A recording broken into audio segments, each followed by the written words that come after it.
que la grâce est donnée à ceux à qui le Seigneur la donne, et c'est par un juste jugement de Dieu qu'elle n'est pas donnée à ceux à qui Dieu la refuse. C'est-à-dire que faites ou ne faites pas, de toute façon, c'est Dieu qui décide. C'est un type de raisonnement qui mène à une... C'est un type de raisonnement antisocial. Jean-Ambroise Duvergier de Oran, abbé de Saint-Cyran, né à Bayonne. Alors Bayonne, c'est la capitale européenne du jansénisme, à partir de Saint-Cyran. Il est né en 1581, c'est lui qui introduit le jansénisme en France. Alors il est ami de Jansen, qu'il a connu à Ypres. Il dit qu'il est impossible pour un vrai chrétien de participer à la vie sociale et politique. Il déclare qu'il faut être malade dans l'âme et posséder de quelques passions mauvaises pour aimer la vie. Le jansénisme est un anti-humaniste, puisqu'il prône que l'homme est mauvais. Irrémédiablement mauvais, sauf décision divine que personne ne maîtrise, bien évidemment. Une grande figure, Blaise Pascal. Il disait « La raison est incapable par ses seules lumières de découvrir le vrai bien et la volonté incapable par ses seules forces de s'élever jusqu'à lui. » Il dit « L'amour d'un homme pour Dieu est toujours l'effet de l'amour de Dieu pour l'homme. » Ce qui veut dire on est élu ou on ne l'est pas. C'est une théologie de l'élection. Alors l'origine... Pardon ? Je vous demande pardon ? On proposera les interventions en fin de conférence. Oui, tout à fait. Merci. Alors, l'origine sociale du jansénisme, c'est la robe, c'est-à-dire la magistrature. Hein? Les magistrats dont je vous ai parlé, ces propriétaires d'office, ce sont eux qui vont propager le jansénisme. En 1637, le conseiller d'État janséniste Antoine Lemaître fait savoir qu'il renonce au monde, c'est-à-dire à la vie sociale, en opérant une retraite à Port-Royal. Alors il renonce au monde et il envoie une lettre pour expliquer à tout le monde qu'il renonce au monde. C'est une drôle de renonciation, si vous voyez ce que je veux dire. Et il envoie sa lettre annonçant qu'il renonce au monde à tout le milieu parlementaire. Et la date de 1637 correspond très précisément à la généralisation des intendants dans tout le royaume. C'est-à-dire, à quoi bon essayer de faire le bien, puisque de toute façon, il y en a d'autres qui nous passent devant. On renonce au monde. Ce retrait, point de départ du mouvement janséniste, est la réaction d'une classe sacrifiée à la centralisation monarchique.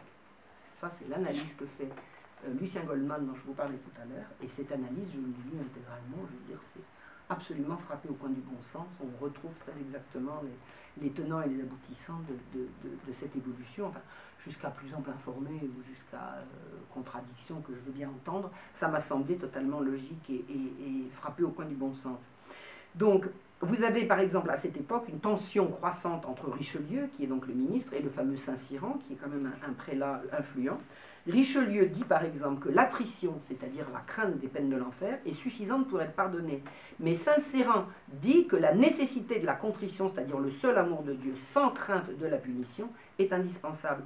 C'est-à-dire que Dieu ne pardonnera qu'à celui qui aura renoncé à lui-même. Dieu ne va pas pardonner à quelqu'un qui va simplement demander pardon parce qu'il craint d'être puni, mais il faut qu'il demande pardon par absolu renoncement à ce qu'il est. Richelieu ne l'entend pas de cette oreille-là, il déteste ce genre de bigoterie, et il fait interner Saint-Cyran à Vincennes. Et il dit « On aurait remédié à bien des malheurs et des désordres si on avait fait emprisonner Luther et Calvin dès qu'ils commencèrent à dogmatiser. » C'est-à-dire qu'il a très bien compris que c'est comme ça que ça allait commencer. Donc Saint-Cyran va être mis à Vincennes entre 1638 et 1643. Et au moment où il a été arrêté, le procureur général, c'est-à-dire le plus haut personnage de la justice en France, à part le chancelier, mais le chancelier pareil, il est nommé par le roi, et ça va, ça vient. Le procureur général est un personnage, c'est le plus haut personnage, le plus haut magistrat du royaume, Mathieu Molé. Au moment où Saint-Cyran est mis en prison, Mathieu Molé intervient en personne en sa faveur. C'est-à-dire que le Parlement est le défenseur de l'introducteur du jansénisme en France. Les parlements, ce sont les juges, les avocats et tous les gens d'Europe, seront jusqu'à la Révolution le nid du jansénisme, les propagateurs des idées jansénistes. Or, en 1648, Louis XIV a 10 ans au moment où éclate la Fronde. Qu'est-ce que c'est que la Fronde? c'est la chambre Saint-Louis, qui était une des principales chambres du Parlement de Paris, dresse un plan de réforme, en profitant du fait que le roi est un petit garçon. Il dresse un plan de réforme qui veut la suppression, qui demande, qui exige la suppression pure et simple des intendants. Et ils veulent transformer le royaume en une monarchie limitée par les prérogatives des juges. Mais les juges sont une oligarchie héréditaire de magistrats propriétaires de leurs charges. Ces gens-là disent au roi, Majesté, c'est très bien la royauté, mais vous avez besoin d'un contre-pouvoir, c'est nous. Nous, en tant que fils de nos pères et petits-fils de nos grands-pères, qui avons reçu en partage ces offices de judicature, et les prétentions des magistrats pendant la Fronde, c'est de limiter la monarchie par leur propre pouvoir. Et c'est l'anti-absolutisme.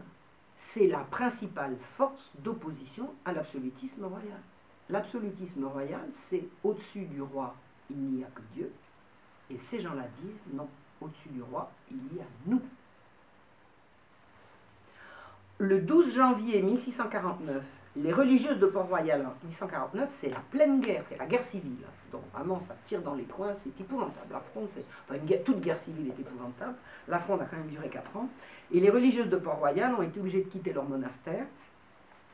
Et les parlementaires en robe les ont accompagnés jusqu'à l'abri, jusqu'à leur abri. C'est-à-dire que quand le monastère de Port-Royal a été obligé de déménager, le Parlement au complet les a accompagnés. C'est clair. C'est absolument clair. Parlement égale janséniste, janséniste égale Parlement. Ce qui ne veut pas dire que tous les juges sont jansénistes. Hein, individuellement, il est évident qu'il y a d'autres options. Mais encore, en tant que corps, ils sont le nid du jansénisme, et le jansénisme est dans le Parlement comme un poisson dans l'eau. Alors, qu'est-ce que c'est que l'idéologie janséniste? Alors, je l'ai fait en quelques points. Le pessimisme, d'abord. C'est-à-dire que pour un janséniste, l'homme n'est qu'un pécheur irrémédiablement condamné à faire le mal. Pour Jansénius, comme pour Luther et Calvin, les bonnes actions des infidèles sont des péchés mortels. Et les infidèles, c'est tout ce qui n'est pas catholique. Ça va très loin. C'est un élitisme.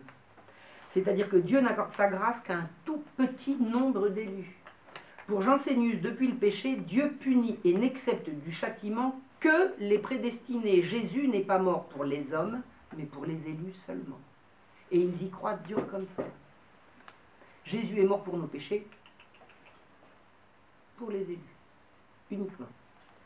Pour Arnaud, alors le grand Arnaud, un nom connu, il disait « Le monde est fait d'élus et de réprouvés, de justes et de pécheurs.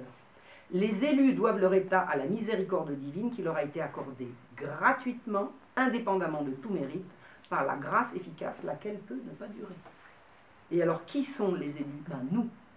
Comment le savez-vous? Ah, ben Dieu nous l'a dit. Ça ne se discute pas.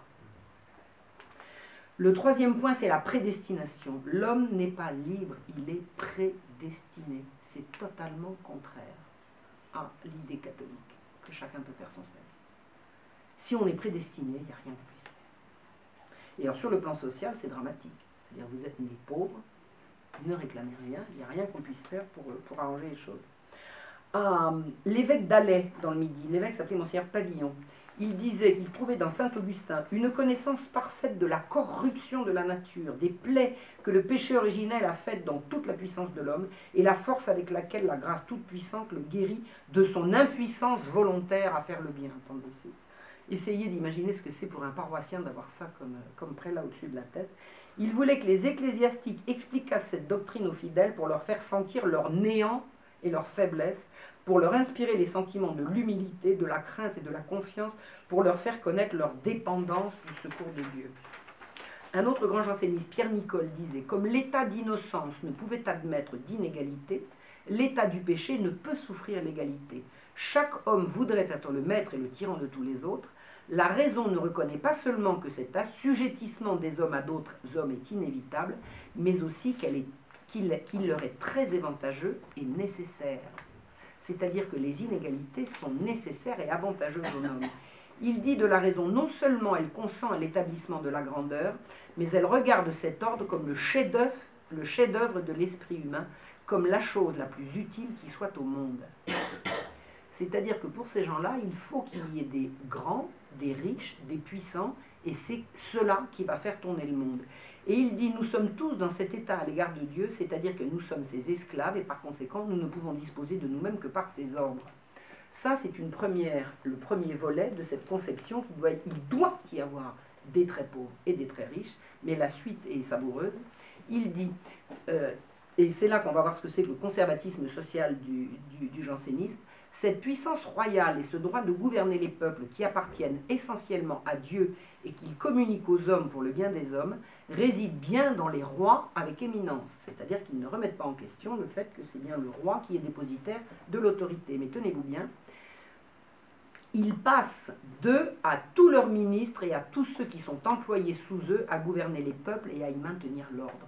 C'est-à-dire que ce que demandent les jansénistes, c'est que la majesté royale soit partagée avec ses ministres. Il dit, c'est une chose très contraire à la véritable piété que la liberté que le commun du monde se borne à décrier la conduite de ceux qui gouvernent. Interdit de critiquer ceux qui gouvernent. Car outre que l'on en parle souvent témérairement et contre la vérité, parce qu'on n'en est pas toujours assez informé, on en parle presque toujours avec injustice, parce que l'on imprime dans les autres, par ces sortes de discours, une disposition contraire à celle que Dieu les oblige à avoir pour ceux dont il se sert pour les gouverner. Ça veut dire qu'il est interdit de critiquer les grands. Il demande pratiquement que le respect dû au roi soit rigoureusement partagé à l'égard de ses ministres, des grands. Il est bien qu'il y ait des grands, et ces grands partagent avec le roi le respect dû au roi. Interdiction de les critiquer. Il dit, si l'on n'était grand que par le mérite, l'élévation des grands serait un avertissement continuel qu'on les a préférés à bien des gens qui croient les surpasser en mérite. Mais en attachant la grandeur à la naissance, on calme l'orgueil des inférieurs et on leur rend la grandeur de beaucoup moins incommode. C'est-à-dire interdiction d'imaginer qu'il puisse y avoir la moindre progrès social, où que ce soit. Et ça veut dire que les privilèges se passeront uniquement par la naissance. Il est bien évident que les rois n'entendaient pas de cette oreille. C'est-à-dire que c'est exactement l'inverse de ce qu'a fait Louis XIV. Louis XIV, en arrivant, il a écarté du conseil la mère, les cousins, les coquins, tout. Il les a écartés, il a pris des gens selon leurs compétences, et non pas selon leur naissance. C'était la façon qu'avait Louis XIV, et certainement ses prédécesseurs aussi, mais nous parlons de lui maintenant, que de concevoir la politique, de dire pour que le royaume fonctionne, il faut des compétences et non pas des privilèges de naissance. Donc il a évincé sa mère, ses frères, les princes de sang, tout ça. Le gouvernement a cessé d'être familial et est devenu personnel. Ça n'était plus une caste, une famille qui gouvernait. C'était le roi et les gens qu'il avait choisis parce que tel était son bon plaisir. C'est ça l'absolutisme royal. Et c'est ça que les jansénistes n'auront de cesse de contrer et d'essayer de détruire. Être ministre a cessé d'être un État. On devient, par la grâce de Louis XIV, on devient ministre le jour où le roi vous fait appeler au conseil par son huissier, et on cesse de l'être le jour où l'huissier ne vous appelle pas. C'est comme ça. Sur la pauvreté, que disent les jansénistes? S'il faut perdre sa fortune et sa grandeur pour l'intérêt de Dieu, il ne faut pas la prodiguer témérairement sur un caprice lorsque Dieu ne le commande pas. C'est-à-dire, ne donnez pas votre argent aux pauvres tant que Dieu ne vous l'a pas demandé.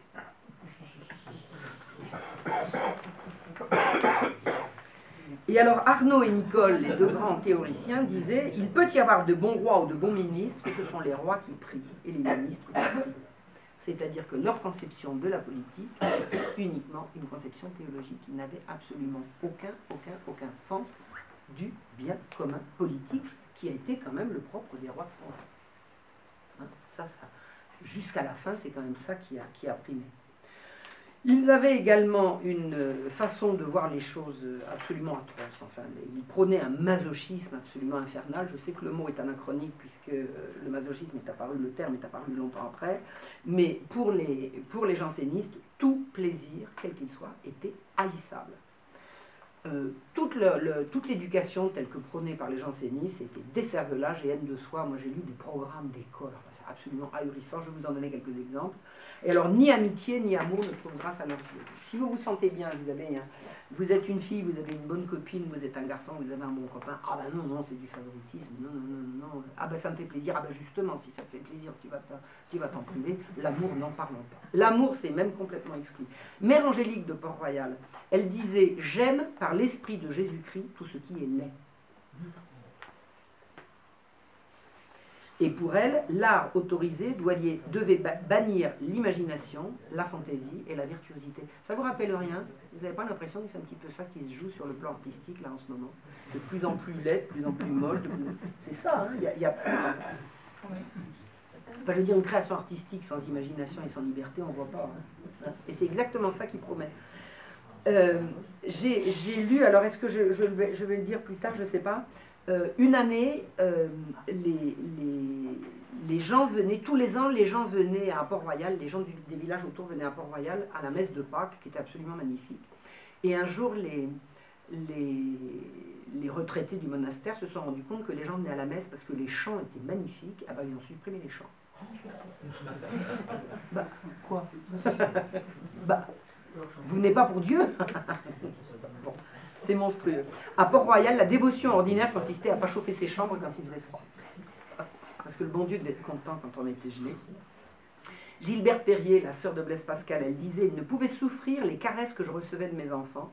Il me disait qu'il fallait les en désaccoutumer parce que cela ne pouvait que leur nuire. Interdit de faire des bisous à ses enfants.